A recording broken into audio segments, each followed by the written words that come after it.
Con lo que no hay necesidad, inclusive para política fiscal, que es todavía el paradigma dominante. O sea, cuando uno mira lo que ha pasado, y se ha hablado mucho de que ha habido un surgimiento de Keynes, ha habido varios libros, como es el retorno del maestro, y hay varios libros por ahí. Todas estas discusiones, inclusive las discusiones dentro del FMI, son: hay necesidad de políticas fiscales anticíclicas en el muy corto plazo. En el largo plazo es necesario hacer más. El propio Krugman, debo decir, cree justamente eso. Hay que hacer en el corto plazo, pero en el largo plazo vamos a tener que hacer algo, y la deuda es un problema. El otro día, sin querer, porque estaba respondiendo a alguien, en el blog de él saltó que lo que hay que hacer para resolver el problema del déficit es resolver los costos del programa de salud, en el caso militar, y aumentar los impuestos digamos, de value added tax, sales taxes, ¿no? los impuestos sobre las ventas.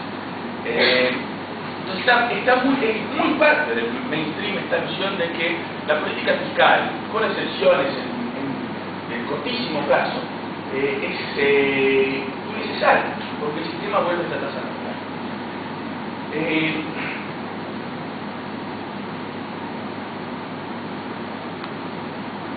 Sí, debo decir, cuando uno mira la cuestión empírica, entonces antes que yo voy a hablar de las tres, como dije, cuestiones teóricas, pero acá un pequeño adentro sobre lo que pasó en los años 90 en Estados Unidos.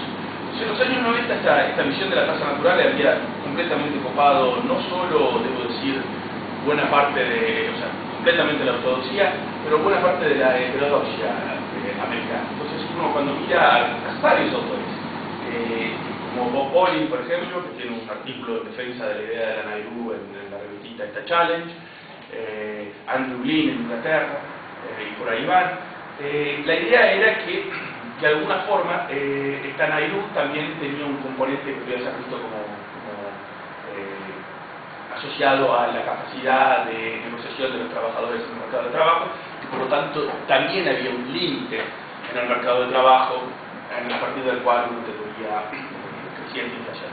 La experiencia de los años 90 llevó a una pequeña revisión en términos de esto en el mainstream. Y el problema fue que a partir del 94 la tasa de desempleo baja de los 6, los cuales todo el mundo creía que los precios iban a disparar, baja hasta el 3.9 y no hay inflación, no hay ninguna aceleración inflacionaria.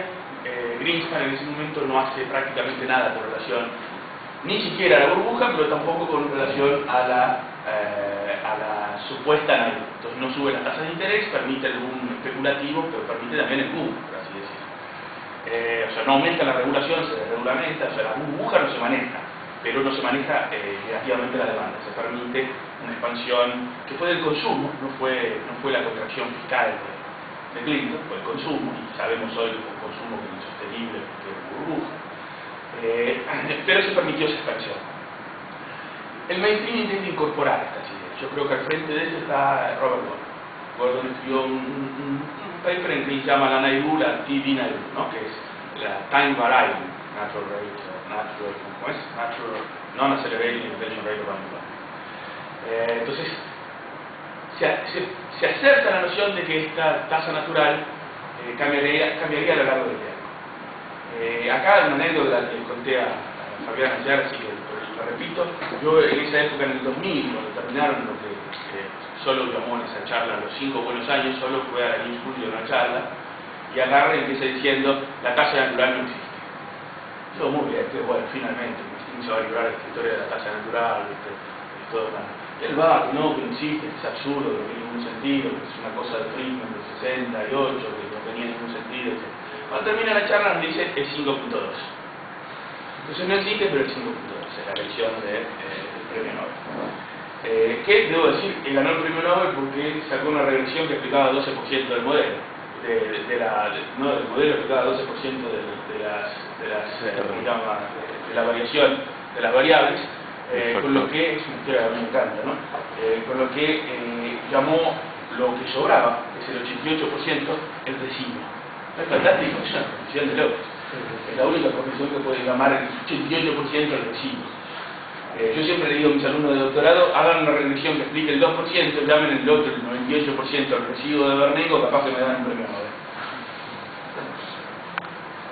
Pero bueno, el problema que está atrás de esto, que la gente no percibe, es que una vez que uno acepta que esta tasa natural, o sea que el límite de la economía se mueve, y se mueve endógenamente, movido por la demanda, la idea de que políticas de demanda no tienen efecto, desaparece.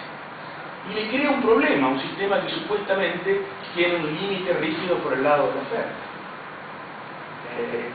Pasa a ser importante entender cuál es la dinámica del cambio de esta tasa natural, del límite. O sea, yo no lo llamaría tasa natural y más adelante voy a hablar de esto, pero la dinámica de este límite de la capacidad pasa a ser importante.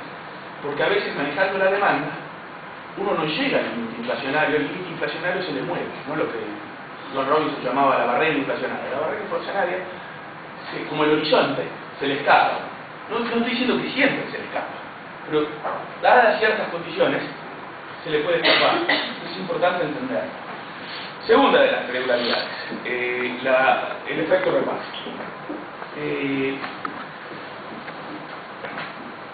Acá de vuelta hay una cuestión, yo creo que no lo referí, pero voy a volver cuando después hable de la ley de Ockham, al primer tema de la curva de Phillips, y voy a volver a una cuestión de causalidad. Yo creo que una de las cosas importantes en buena parte de estas causalidades, de estas regularidades, es la cuestión de la causalidad, que es admitidamente un problema determinado, ¿no? En cualquier ciencia, pero en ciencias sociales es un poquito más complicado.